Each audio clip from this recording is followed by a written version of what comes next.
Paul, I've got some seriously amazing news. Oh, hey, sis. Geez, how time has flown, huh? How have I been, you ask? Not too bad. What about you? Yeah, whatever. We don't need to go over the small talk. We're sisters. So, do you want to know what I've got to tell you or not? All right. What is it you've got to say?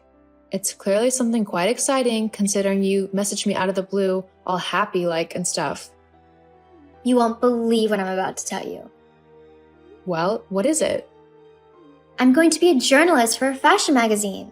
Isn't that amazing? I'm so excited. Oh, wow, that's amazing. Getting a job like that is an incredibly hard thing to do. It looks like your dreams are finally coming true. You've always wanted to do something in the fashion industry, so this must be incredibly exciting for you. How did you get the job?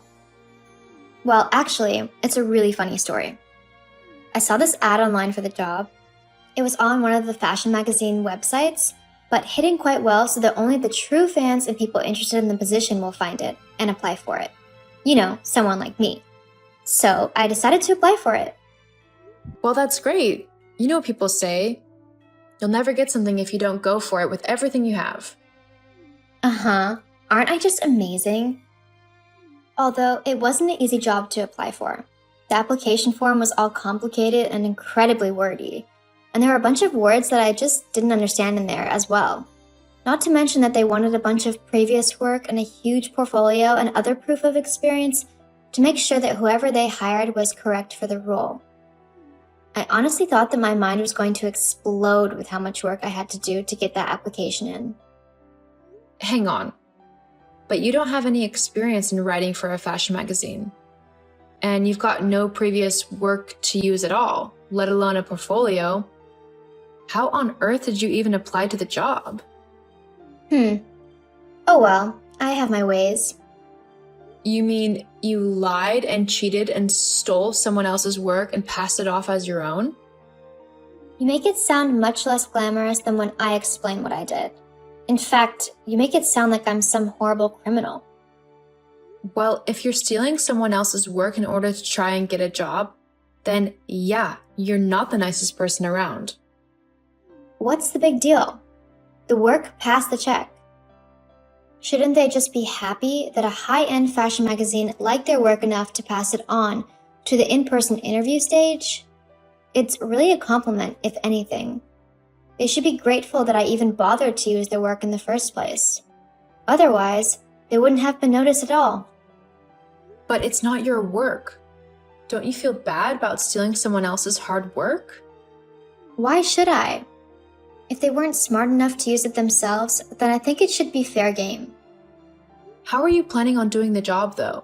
If you don't have the experience of writing for a magazine like that, or working in a very fast-paced industry like that of fashion. Oh, I'm sure it won't be that hard.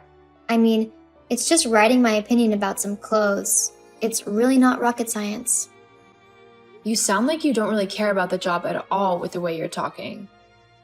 Well, I mean, it's not like I'm the most excited about the job. It is work, after all. So what are you so excited about? Duh, can't you guess? The clothes, of course. I'll have so many discounts on all of the top brands.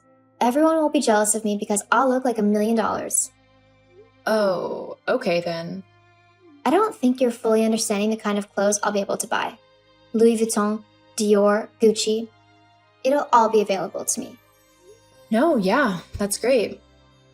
Look, just because you would rather dress like a blind 3-year-old in old hand-me-downs and charity rags doesn't mean that the rest of us are wrong for wanting something a bit nicer. We don't all want to look like we don't care about our appearance. Whoa, what's that supposed to mean? I care about how I look. Just because I don't wear designer brands day in and day out doesn't mean that I'm a slob who doesn't care about her appearance. Also, charity shops can be really good for designer brands. You'd be surprised by what people give away.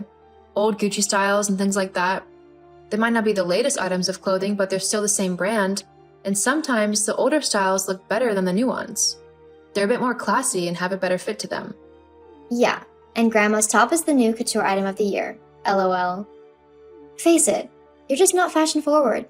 You'd rather wear an old, worn-out pair of jeans with holes in them and an ugly old sweater than a classy, beautiful, and sleek dress or skirt and shirt combo. You're just one of those people who aren't meant to look, well, good. What? Where is all this coming from? Why are you being so horrible? It's not like I was dissing your new job opportunity. I was just asking how you would be able to do it properly. No, you were just trying to put me and my new job down. You seriously just can't stand the fact that I'm doing so much better than you in life. And you're jealous that I'm finally doing something with my life, unlike you.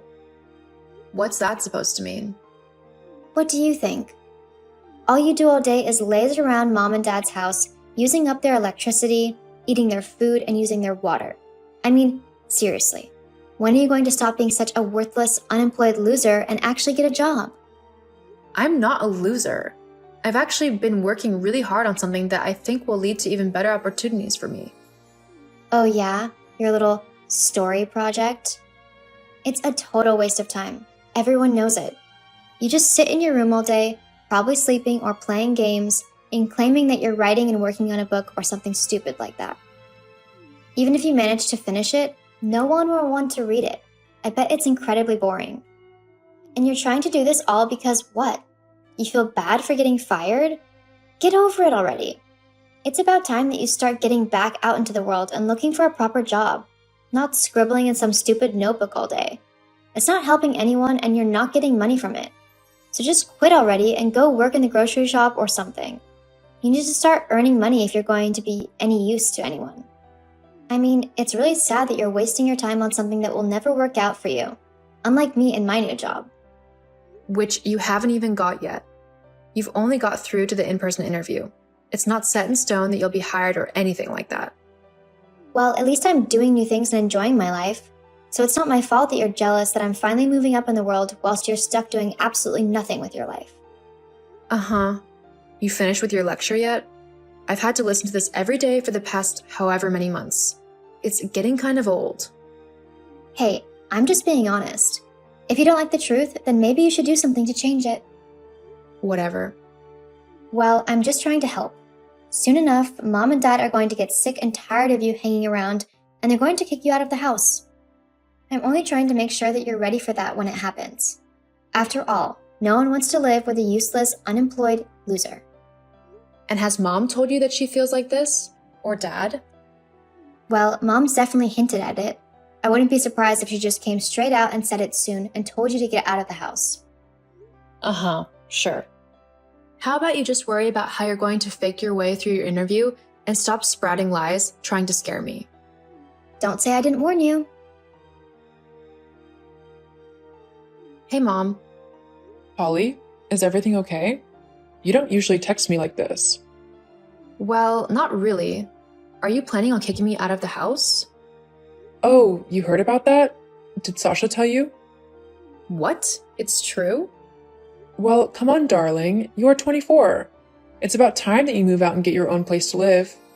You can't live with your dad and I forever, can you? I mean, surely you want your own space as well, right? You can't be having fun living with your parents when you're a young adult. You probably want your own space to invite friends and whatnot over, and you can't do that here. See, you're trying to make it sound like you're doing me a favor, but is Sasha being kicked out of the house as well? Well, no. But she needs to stay in the house for now. She needs a stable place to live while she gets this job of hers. Of course she gets to stay. And she's going to have my room? We're going to turn it into a writing room for her. She'll need a little office to work in. What?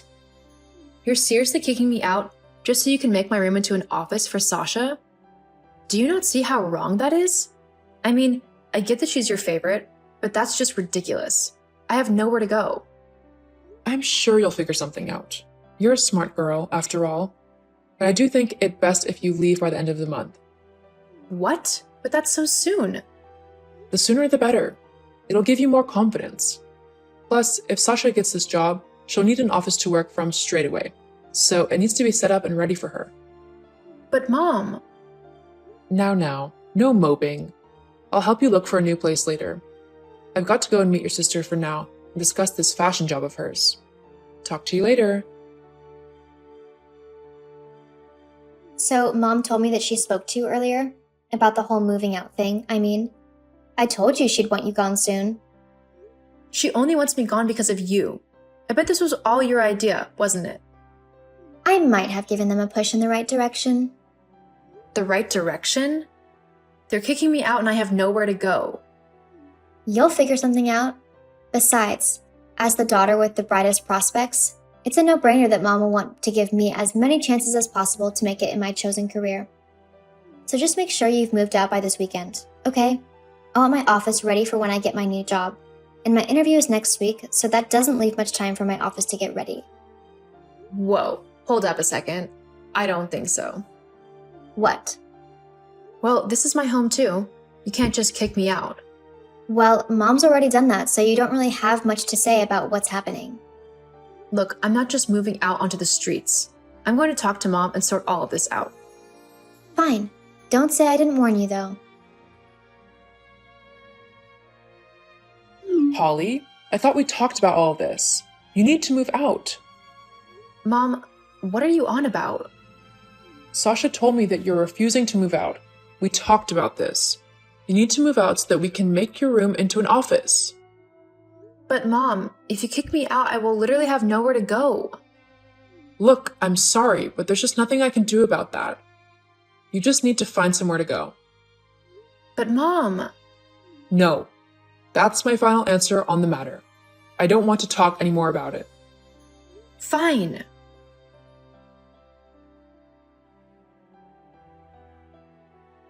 Well, you win, Sasha. I hope it was worth it. My room will be clear and empty by tomorrow.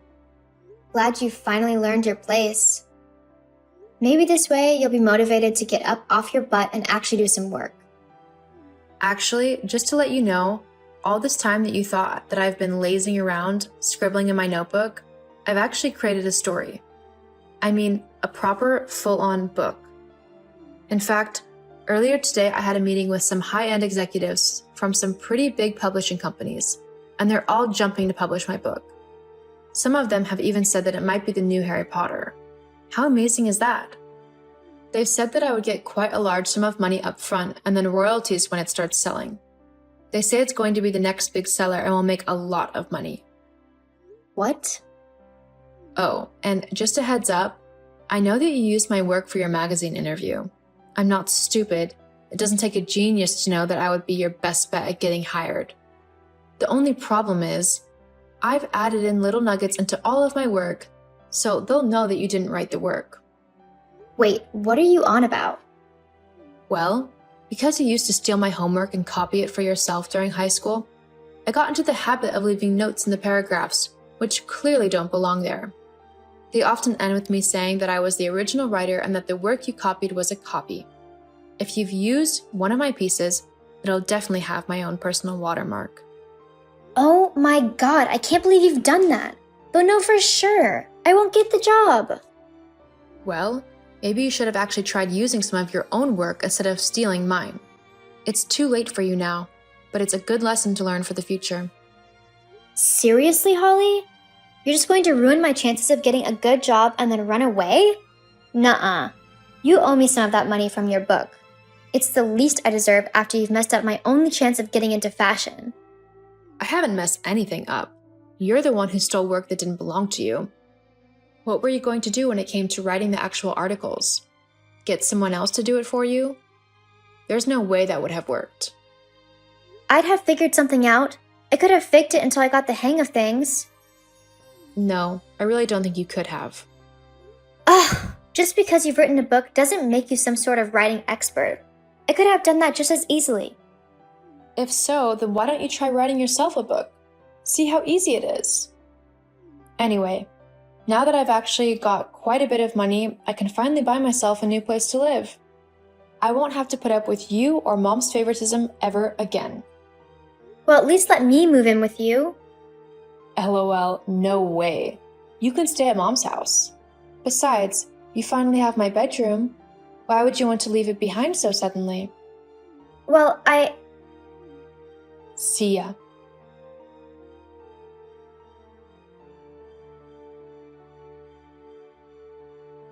I quickly moved out of my parents' house and into my very own flat, which I was able to afford thanks to the money I got from my book. It even went on to become the #1 best-selling book of the year. My sister Sasha and my mom and dad weren't as fortunate. Sasha ended up freeloading off of my parents for quite a while until they got fed up and demanded that she either help pay the bills in the house or move out. Because she never finished college or got another writing job, Sasha was forced to get work at a local supermarket, where she made minimum wage. Mom and dad tried to reach out to me, but after how they treated me, I wasn't too keen in talking to them. Sometimes in life, you just have to cut the toxic people out of it in order to grow. And whilst it can be hard sometimes, especially if those people are family, it's always for the better. To have a good life and good mental health, you need to be surrounded by people who support you no matter what.